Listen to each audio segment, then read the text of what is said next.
Audio Jungle. नमस्कार दोस्तों, मैं के दीक्षित फिर हाजिर हूँ बेबाक राय बेबाक बोल के मंच पर। मैं आज बात करने जा रहा हूँ आपसे उन छात्रों के बारे में जो अशोक लाट में धरने में बैठे हुए हैं। इस कड़कती ठंड में वो किस तरह अपनी हक की लड़ाई लड़ रहे हैं, हमने आज उनसे बात की। उन्होंने अपनी बात में जो बताया, आइए सुनते हैं। चालू हो गया क्या नाम है आपका? मेरा नाम लव सिन्हा है। मैं पंडित जवाहरलाल नेहरू महाविद्यालय का पूर्व छात्र हूँ और वर्तमान में बुंदेलखंड विश्वविद्यालय का विधि का छात्र हूँ। मामला क्या है पूरा? मामला ये है कि पंडित जवाहरलाल नेहरू महाविद्यालय में दलाली पूरी तरीके से चल रही है। छात्रों की सीट बढ़ाने की मांग थी। अभी तक पुलिस प्रशासन ने कोई भी ऐसा निर्णय नहीं लिया कि जिससे हम लोग को पता चल सके कि उधर पर सीट बढ़ाने का कोई निर्णय लिया जा रहा है कि सीट बढ़ाई जा रही है कि नहीं बढ़ाई जा रही है। और वहाँ पर सीटें रिक्त पड़ी हुई हैं। उन सीटों पर जो है ओबीसी के और तमाम छात्रों के एडमिशन नहीं कर रहे हैं। इन मांगों को लेकर के वहाँ पर हॉस्टल बना हुआ, हॉस्टल को चालू नहीं कर रहे हैं।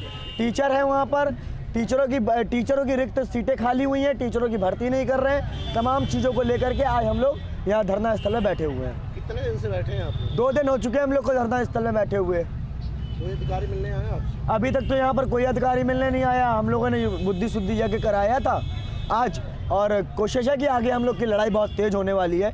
मुझे लगता है कि हल्के में ले रहे हैं छात्रों को।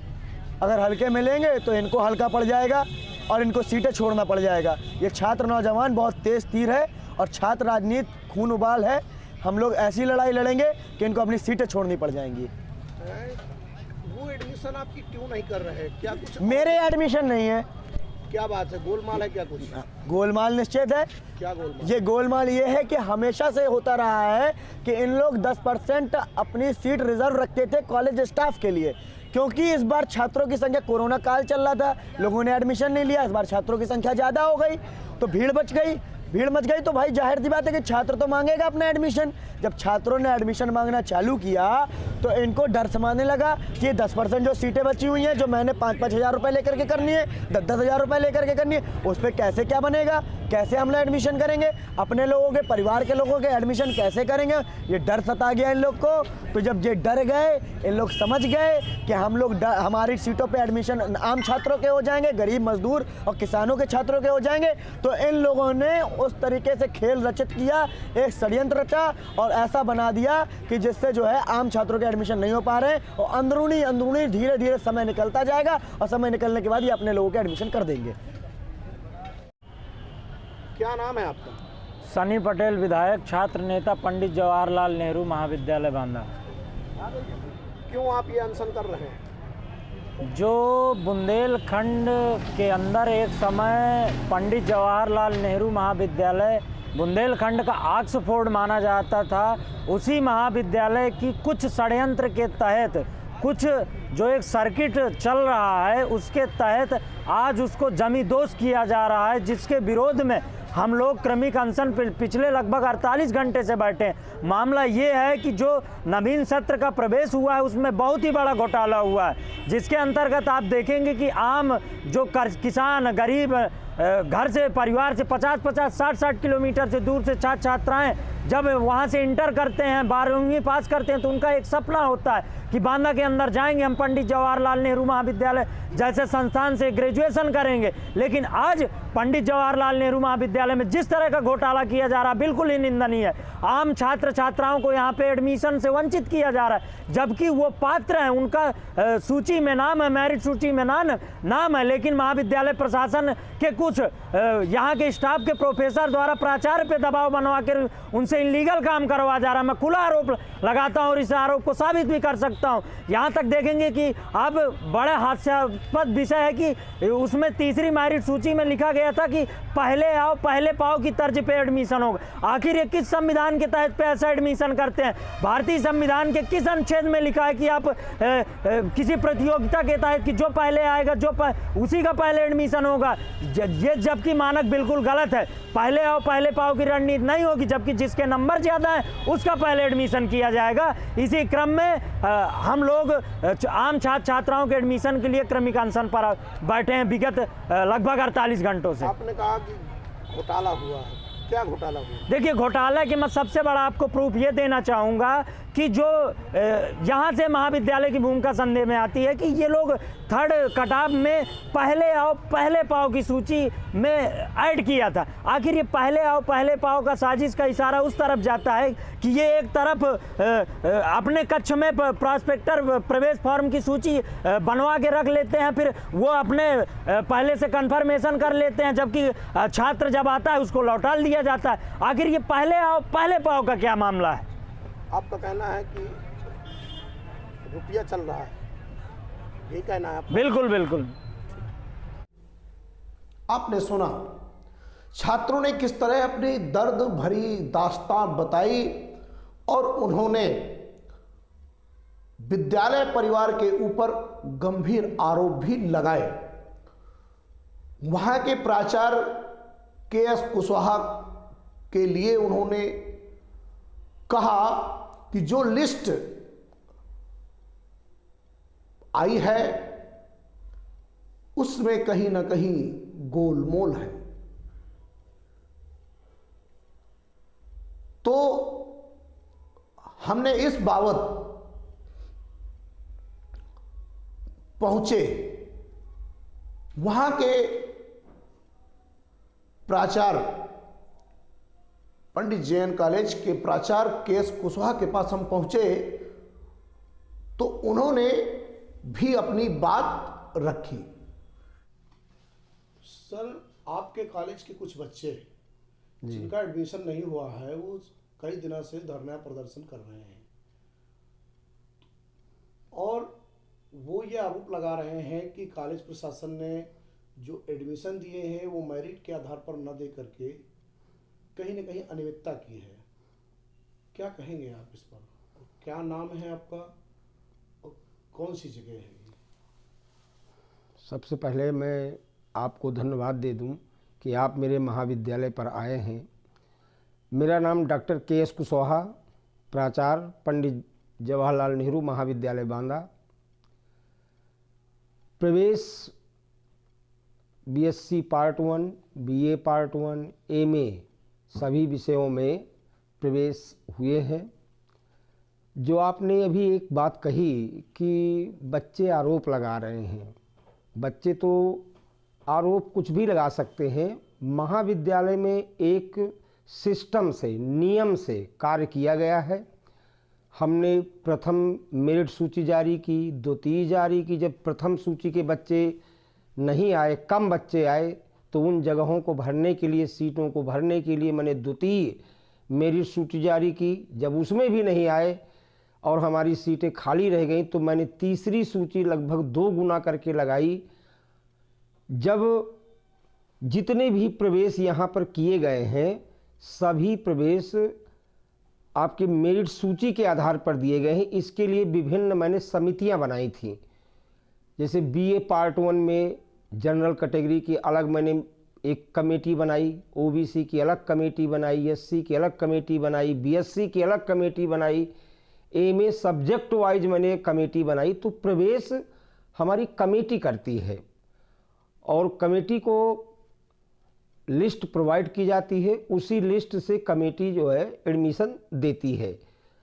मैं आपको और बच्चों को, जिन बच्चों ने ये आरोप लगाया है महाविद्यालय पर, उनको आश्वस्त कर रहा हूँ कि कोई भी प्रवेश निर्गत मेरिट सूची के बाहर नहीं किया गया। यद्यपि मेरे ऊपर बहुत दबाव आया है, इसीलिए आज ये स्थिति बन रही है कि आप मेरिट से बाहर हट करके हमारा प्रवेश दीजिए, हमारा प्रवेश कराइए। लेकिन मैंने कहा जो नियमानुसार जो कार्य होगा मैं नियमानुसार प्रवेश दूंगा। सभी बच्चे मेरे लिए एक समान है, लेकिन मेरिट में, क्योंकि विश्वविद्यालय हमको जितनी भी मेरिट में बच्चे अप्लाई करते हैं, ऑनलाइन करते हैं। अब जैसे मान लीजिए कि बीए में है तो लगभग मेरे यहाँ सीटें 700 के लगभग हैं, 720 के लगभग हैं, लेकिन बच्चा तो 4000 अप्लाई किए तो मैं 4000 का प्रवेश नहीं दे दूंगा। और 5000 लड़का अप्लाई किए हैं। विश्वविद्यालय से जो सूची हमको मिलती है तो 5000 बच्चों की सूची जो मिली तो मैं 5000 का प्रवेश थोड़ा दे पाऊंगा। मेरे पास इतनी सीट नहीं, जो सीट हमारे पास निर्धारित है उसी के लिए हम ऊपर से टॉप मेरिट से हम मेरिट बनाते हैं, अपनी सीट के अकॉर्डिंग उतने बच्चों की सूची हम निकालते हैं और उसी सूची से प्रवेश मैंने जो है किया है, अपनी कमेटी के द्वारा करवाया है। यदि जिस बच्चे ने ये आरोप लगाया हो तो मैं आपके माध्यम से कहना चाहूँगा कि वो मेरे छात्र ही हैं। मुझे जो मेरिट सूची के बाहर एक भी लड़के का प्रवेश हुआ हो तो ला करके मुझको बताएं, संज्ञानित करें। और यही शिकायत कई जगह किया बच्चों के द्वारा, तो माननीय जिलाधिकारी महोदय के द्वारा इसी बात की जांच की जा चुकी है। कमिश्नर साहब के द्वारा अलग से ये जांच करवाई गई है, जिनमें मेरिट सूची से ही जितने भी प्रवेश हुए हैं वो मेरिट सूची से किए गए हैं। आपकी सरकार भारतीय जनता पार्टी की सरकार है इस समय, और भारतीय जनता पार्टी सरकार ये कहती है कि पढ़ेंगे छात्र तभी बढ़ेंगे। ये जो छात्रों का एडमिशन हो नहीं रहा, ये छात्र इधर उधर अनशन कर रहे हैं, जिस उम्र में छात्रों को पढ़ना चाहिए उस उम्र में अनशन कर रहे हैं, तो क्या आप शासन से या बुंदेलखंड यूनिवर्सिटी से क्या सीटों की मांग के लिए आप कुछ लेटर या कुछ ऐसा लिखे हैं जिससे इन छात्रों का भविष्य खराब ना हो?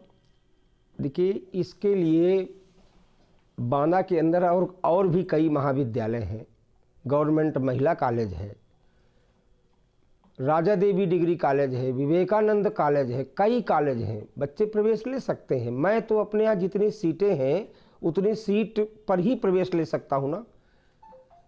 कई बच्चे जो है जब नहीं लो मेरिट के बच्चे हैं तो ये अन्य कॉलेज में, ये नहीं आप कह सकते कि प्रवेश नहीं पा रहे हैं। प्रवेश के लिए बहुत महाविद्यालय हैं, डिग्री हर जगह से वही मिलती है। आप क्या कहना चाहेंगे कि सरकार जो कह रही है वो बात गलत है?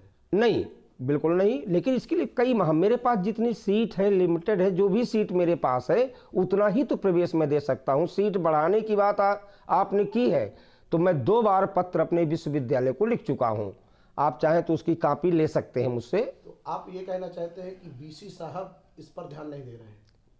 मैं ऐसा नहीं करूँगा, पत्र मैंने लिख रखा है, इस पर इसकी प्रोसीडिंग होती है सीट बढ़ाने की, विश्वविद्यालय प्रशासन इस पर कार्रवाई कर रहा होगा। मुझे विश्वास है कि मेरे पत्रों पर जरूर कार्रवाई होगी। उन्होंने अपनी बात बताई, आप सुनिए। आपने सुना जो वहां के प्राचार्य हैं, उन्होंने कहा कि मैंने बुंदेलखंड जो वहां के बीसी हैं उनके लिए पत्र लिखा है, 2-3 पत्र लिखे हैं, सीट वृद्धि की बात की है, और सीट वृद्धि अगर हो जाती है तो मुझे किसी प्रकार की कोई आपत्ति नहीं है, मैं सारे बच्चों का विद्यालय में एडमिशन ले लूंगा। इसी बाबत आज बच्चों ने शुद्ध बुद्धि यज्ञ किया है। क्यों किया है? देखिए, हमारे महाविद्यालय के प्राचार्य की बुद्धि मध्य प्रदेश के जंगलों में घूम रही है। हमको ये मालूम हुआ, महसूस हुआ रात में, आज जब हम ठंड में यहाँ लेटे थे तो हमें ठंड में ऐसा सपना आया कि हमारे महाविद्यालय के प्राचार्य महोदय की बुद्धि मध्य प्रदेश के जंगलों में घूम रही है। तो हमको लगा कि सुबह जो है बुद्धि शुद्धि यज्ञ करने के बाद शायद इनकी बुद्धि वहाँ से महाविद्यालय प्राचार्य के घर में पहुँच जाए, उनके दिमाग में पहुँच जाए, जिसकी वजह से हमारे गरीब नौजवान और हमारे जो किसान के बेटे हैं, जो गरीब हैं, दलित परिवार से आते हैं, ओबीसी परिवार से आते हैं, उनके बच्चों का जो मेरिट लिस्ट में उनका एडमिशन हो जाए, इसलिए आज हम लोगों ने बुद्धि शुद्धि यज्ञ किया है।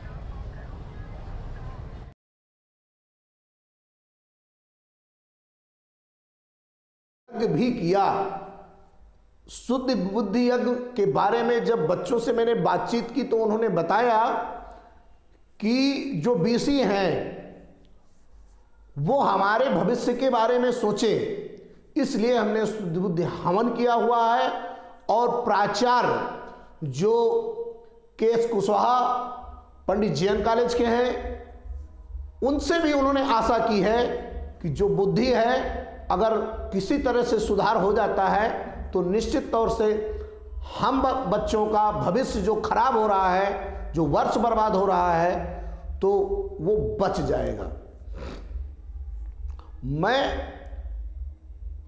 अपने इस मंच में के माध्यम से ये कहना चाहता हूं बुंदेलखंड के बीसी से कि आपकी एक कलम से इन बच्चों का भविष्य बन सकता है और इन बच्चों का भविष्य बिगड़ सकता है, तो क्यों ना आप सीटों की वृद्धि करा करके इन बच्चों की को एडमिशन दें और इनके भविष्य को बचाएं, क्योंकि एक वर्ष इन बच्चों का खराब हो जाएगा पूरा।